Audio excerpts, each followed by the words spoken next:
ሰላም እንኳን ደህና መጣችሁ። ለኔ ተፈጽሟል ፕሮግራም እንግዳይ ነኝ። ዛሬ 47 ቀኑን ትምህርቴን ይዤላችሁ መጥቻለሁ። እሱም ርዕሱ ጌታ ሁሉን ያውቃል በሚል ነው።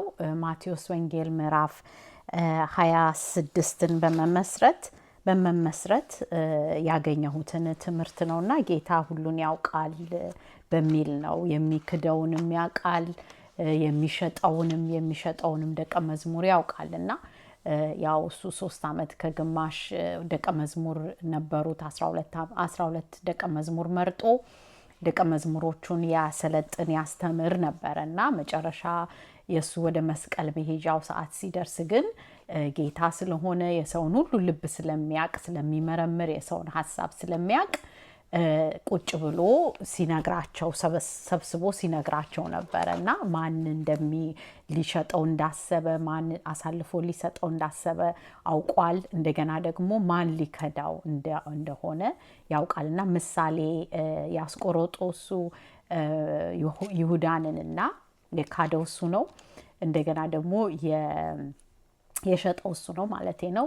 እንደገና ደግሞ የካደው ደግሞ 3 ጊዜ ካደው ዶሮ ሳይጮህ 3 ጊዜ ካደው ደግሞ ጴጥሮስ ነውና የምታውቁት ታሪክ ሊሆን ይችላል። ግን ያው በቃ ዛሬ ለትምህርታችን ብዬ እኔ የተማርኩትን ይዤላችሁ የመጣሁት እና ዮሐንስ ወንጌል ምዕራፍ 26 ረጅም ምዕራፍ ነው። ግን እኔ አለፍ እያልኩኝ ያንን ሐሳብ ጌታ ሁሉን ያውቃል፣ ሊሸጠው ያለውንም በገንዘብ ያውቅ ነበር ደቀ መዝሙር። እንደገና ደግሞ ሊክደውም ያለውን ደቀ መዝሙር አስቀድሞ ከመካዱም በፊት ወይም ከመሸጡ በፊት ተናግሮ ነበር እና እሱን ነው የምናየው ዛሬ።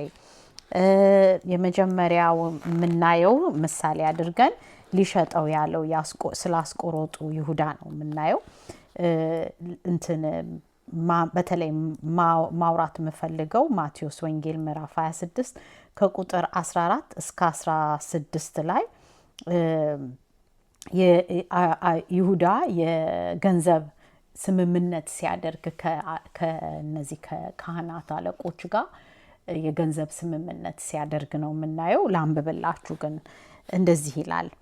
በዛን ጊዜ ያስቆሮጡ ይሁዳ የሚባለው ከ12ቱ አንዱ ወደ ካህናት አለቆች ሄዶ ምን ልትሰጡኝ ትወዳላችሁ? እኔ አሳልፌ እሰጣችኋለሁ። እነርሱም 30 ብር መዘኑለት። ከዚያችም ሰዓት ጀምሮ አሳልፎ ሊሰጠው ምቹ ጊዜ ይሻ ነበረ። እንግዲህ ይሄ የአስቆሮጡ ይሁዳ ሐሳብ ነው እና ሄዶ ሊቀ ካህናቱ ጋር ሄዶ ምን ያህል ገንዘብ ልትሰጡኝ ትችላላችሁ ብሎ አላቸው። እነሱ መትመው 30 ብለው አሉት ማለት ነው። 30 ብር መዘኑለት። ያ 30 ብር እንድታስታውሱት የምፈልገው ብዙ ጊዜ ባሪያ የሚገዙበትም የሚሸጡበትም ያ ዋጋ ነው እና ያንን ዋጋ ነው ለጌታ ኢየሱስ ክርስቶስ ተስማምቶ እንዲሸጠው ያሰበው እና ያሳዝናል። ያው ሁሌ ሳነቦ ይሄንን ክፍል በጣም አዝናለሁኝ። ግን ያው ጌታ ደግሞ መሰቀል ነበረበት፣ አሳልፎ መሰጠት ነበረበት ለኛ ለማዳን ማለት ነውና በሱ አሳልፎ በመሰጠቱ ነው እኛ የዳን ነውና እግዚአብሔርን አመሰግነዋለሁ የዚህን ያህል ፍቅር ስላሳየን። ጌታ ኢየሱስ የዚህን ያህል ፍቅር ስላሳየን ለሁላችንም እሱ ነው በቃ ስምምነቱን ነው አሁን ያየነው በመጀመሪያው ማለት ነው። ከዛ ደግሞ አሁን የምናየው ጌታ ለደቀ መዝሙሮቹ ማን እንደሚሸጠው ወይም ማን አሳልፎ እንደሚሰጠው ምልክትን የሰጠበትን ክፍል ነው የምናየው። እሱን የምታገኙት ማቴዎስ ወንጌል ምዕራፍ 26 ከቁጥር 21 እስከ 25 ደግሞ አነበዋለሁኝ። እንደዚህ ይላል። ከእናንተ አንዱ እኔን አሳልፎ ይሰጣል አለ። ጌታ ኢየሱስ ነው እንዲህ የሚለው። እጅግም አዝነው እያንዳንዱ ጌታ ሆይ እኔ እሆንን ይሉት ጀመር። እርሱም መልሶ ከኔ ጋር እጁን በውጭቱ የጠለቀ እኔን አሳልፎ የሚሰጥ እርሱ ነው። የሰው ልጅስ ስለ እርሱ እንደተጻፈ ይሄዳል። ነገር ግን የሰው ልጅን አሳልፎ ለሚሰጥበት ለዚያ ሰው ወየሁለት። ያ ሰው ባልተወለደ ይሻለው ነበረ አለ። እና አሁን እዚህ ጋር ምልክት ሰጠ። እንግዲህ እጁን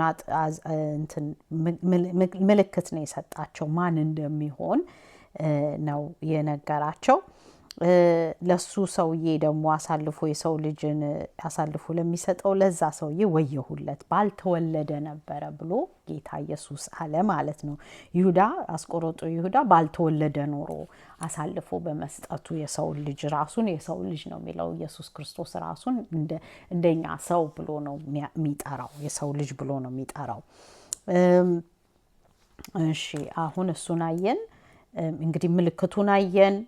የይሁዳን ደግሞ ስምምነት በብር በ30 ብር ሊሸጠው እንዳሰበ አየን። አሁን ደግሞ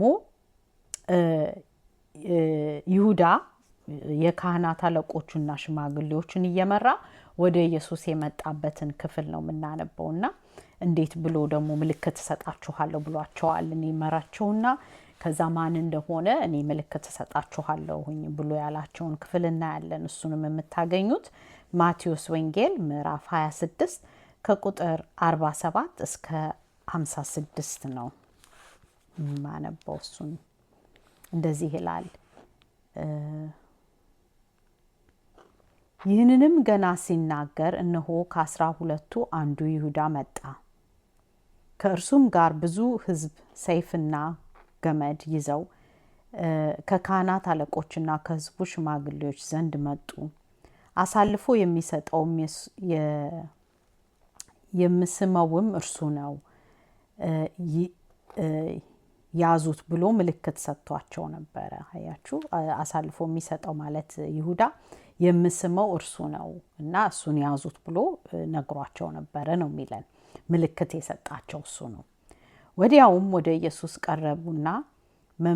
ቀረበና መምህር ሆይ ሰላም ለአንተ ይሁን ብሎ ሳመው። አያችሁ፣ አንዳንድ ሰው ስሙ አሳልፎ ሊሰጠን የሚችል ወዳጅ መስሎ ግን ጠላት እንዳለ ነው እዚህ ጋር የሚያሳየን።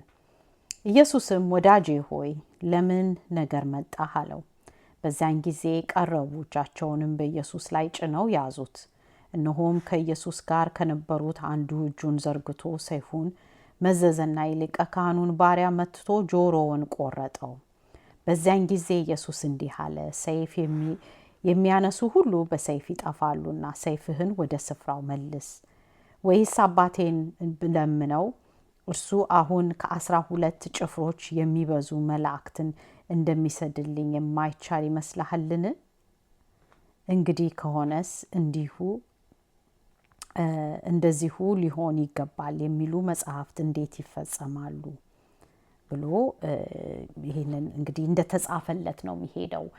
ጴጥሮስ ነው ሌላ ክፍል ሌላ ወንጌል ላይ ስታዩ ደግሞ ጴጥሮስ እንደሆነ ሰይፉን አንስቶ አንደኛውን ባሪያ ወይም ወታደር ጆሮን ሊቆርጠው ያሰበው ለዚህ ነው ኢየሱስን መተው ሲይዙት ማለት ነውና ግን ጌታ ኢየሱስ ሰይፍ የሚያነሳ በሰይፍ ይሞታልና እኔ ደግሞ ኢቭን አባቴን ብጠይቀው ምን ያህል መዓት ከነዚህ ጭፍሮች የሚበልጥ የመላእክቶችን ይልክልኝ ነበረ፣ ግን መጽሐፍ ላይ የተጻፈው ነገር መሆን ስላለበት ነው ሚላቸው እና ከዛ በቃ አሁን ሌላም ክፍል ላይ ደግሞ ምን ይላል?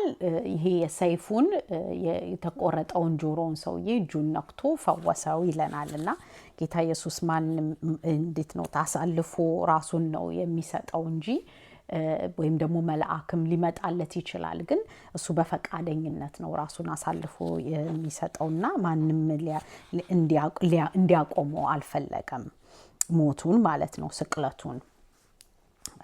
ከዛ ይሄንን ከዛ እሺ አሁን ደግሞ እሺ ቆይ ልቀጥለው። ከዛ ጌታ ኢየሱስ ደግሞ እንዲህ አላቸው፣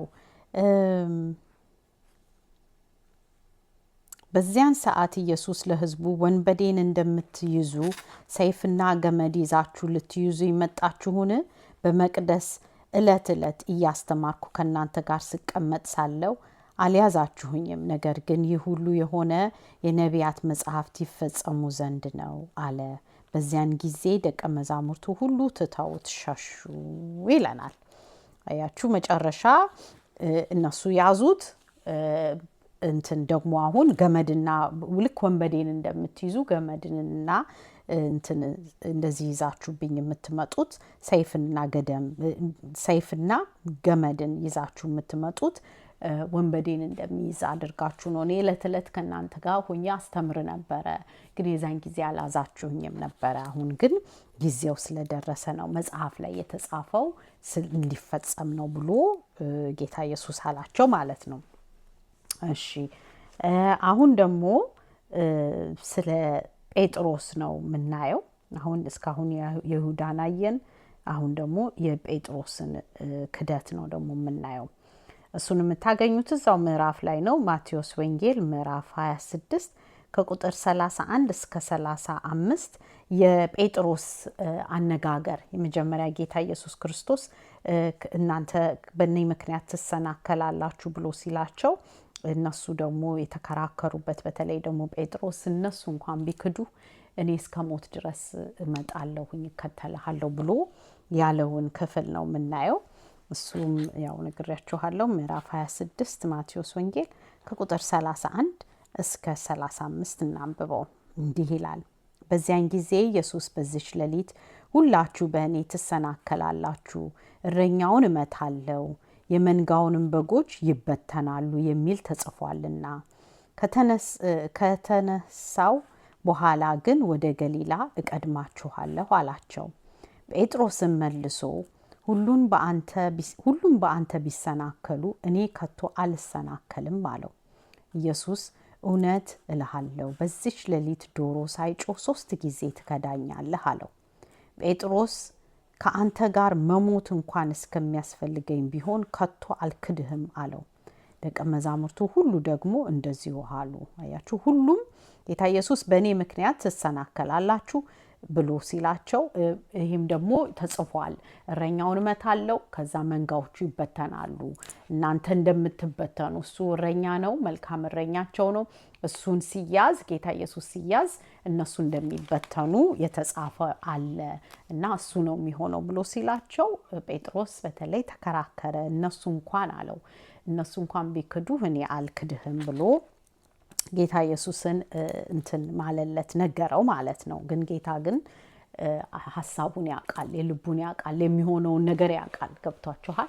ልካም መጽሐፍ ቅዱስ ቃሉ የእግዚአብሔር ቃል የልብን ሐሳብና ፍላጎት ይመረምራል ይለናል አይደለ? ጌታ ኢየሱስ ደግሞ ቃል ስጋ ለብሶ የመጣ ነው። ስለዚህ ያ ቃል ልክ የእግዚአብሔር ቃል አሁን ልባችንን፣ ሐሳባችንን፣ ምኞታችንን እንደሚመረምር የጌታ ኢየሱስ በራሱ የእግዚአብሔር ቃል ነው፣ በስጋ የለበሰ ነውና ያውቅ ነበረ። ገብቷችኋል?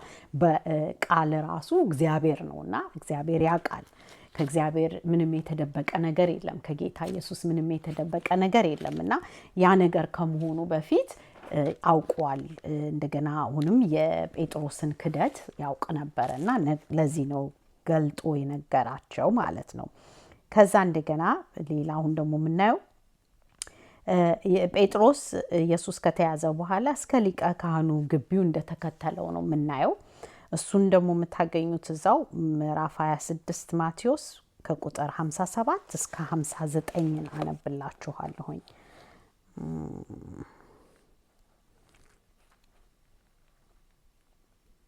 እንደዚህ ይላል። ኢየሱስን የያዙትም ጻፎችና ሽማግሌዎች ወደ ተከማቹበት ወደ ሊቀ ካህናቱ ወደ ቀያፋ ወሰዱት። ጴጥሮስ ግን እስከ ሊቀ ካህኑ ግቢ ድረስ ሩቅ ሆኖ ተከተለው። የነገሩንም ፍጻሜ ያይ ዘንድ ወደ ውስጥ ገብቶ ከሌሎቹ ጋር ተቀመጠ።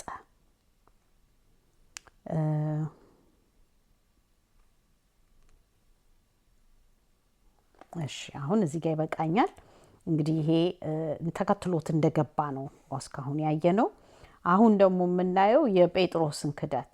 ጌታ ኢየሱስ እዛ ላይ ምዕራፍ 26 ማቴዎስ ላይ ቁጥር 31 እስከ 35 ትክደኛለህ፣ 3 ጊዜ ትክደኛለህ ዶሮ ሳይጮህ ብሎ ያለውን ለጴጥሮስ አሁን የሚሆነውን ነው የምናየው። እሱን ራሱ እዛው ምዕራፍ 26 ማቴዎስ ወንጌል ከ69 እስከ 75 ደግሞ እናንብበው አሁን።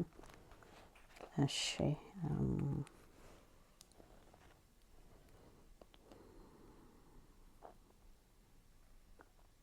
እንደዚህ ይላል። ጴጥሮስም ከቤት ውጪ በአጥሩ ግቢ ተቀምጦ ነበር። አንዲት ገረድም ወደ እርሱ ቀርባ አንተ ደግሞ ከገሊላው ከኢየሱስ ጋር ነበርክ አለችው። እርሱ ግን የምትዩን አላውቅም ብሎ በሁሉ ፊት ካደ።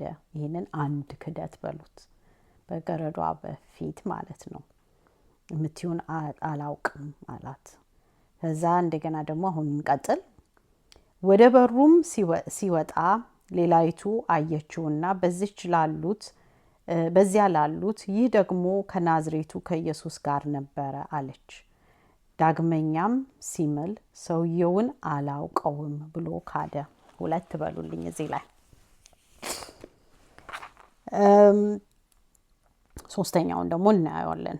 ጥቂትም ቆይተው በዚያ ቆመው የነበሩ ቀርበው ጴጥሮስን አነጋገርህ ይገልጥሃልና በእውነት አንተ ደግሞ ከእነርሱ ወገን ነህን አሉት።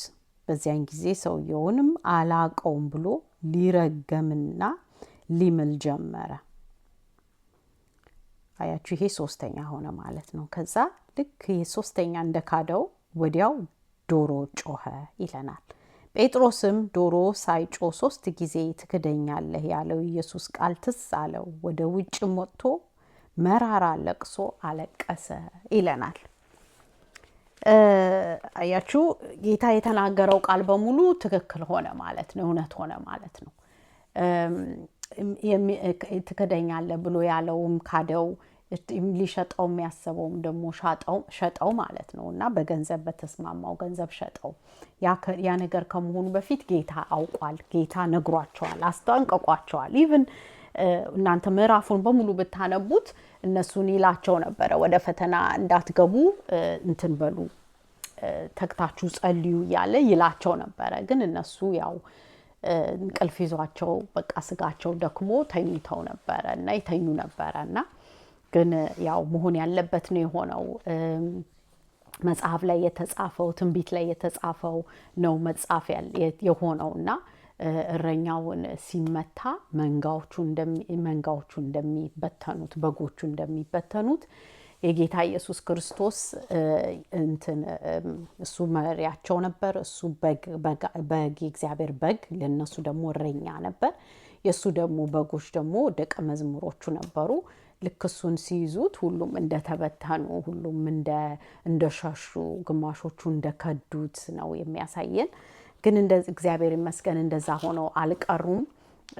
ፍርሃታቸውን ሁሉ አንዴ ትንሣኤ ከመጣ በኋላ አግኝቷቸው ካረገ በኋላ እንደገና ከማረጉ በፊትም እስትንፋሱን ሰጥቶ እንደገና ካረገም በኋላ ደግሞ ከሞት ከተነሳ በ40 ቀኑና ከዛ ደግሞ በ10ኛው ቀኑ ደግሞ ካረገ በኋላ በ50 ቀኑ በአጠቃላይ በጴንጤቆስቴ ቀን መንፈስ ቅዱሱን ልኮ መንፈሱን ከተቀበሉ በኋላ እነዚህ ጴጥሮስ የከዳው ጴጥሮስ እንዲያውም በድፍረት ስለ ጌታ ኢየሱስ ክርስቶስ መስበክ ጀምሯል፣ መናገር ጀምሯል።